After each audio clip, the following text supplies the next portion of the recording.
Well, Lori, they've been keeping a close eye on this tonight here in the First Alert Weather Center. It was a record storm surge, nearly 14 feet, that slammed into New York City. When Sandy hit, she was downgraded from a hurricane to what's called a superstorm, but the impact is still massive.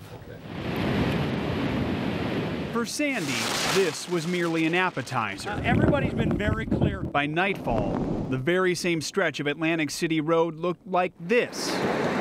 And the storm didn't stop there. From NBC News World Headquarters. Finally, Hurricane Sandy has won. The dune has been destroyed.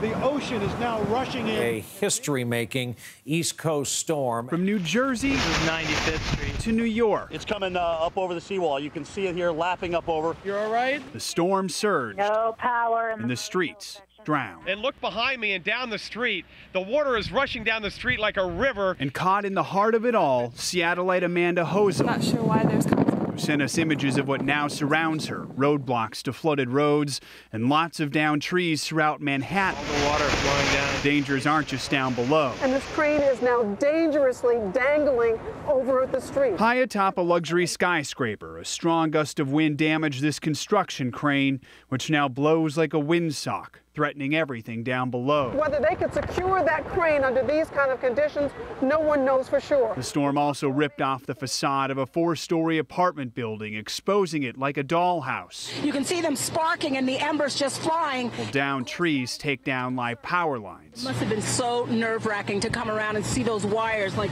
yes, it is, and it's still nerve-wracking just watching it. Tonight, even shelters and hospitals are being evacuated as floodwaters continue to rise. Sandy may no longer be called a hurricane. All I can say is I've never witnessed anything like this. But the storm is certainly living up to her reputation.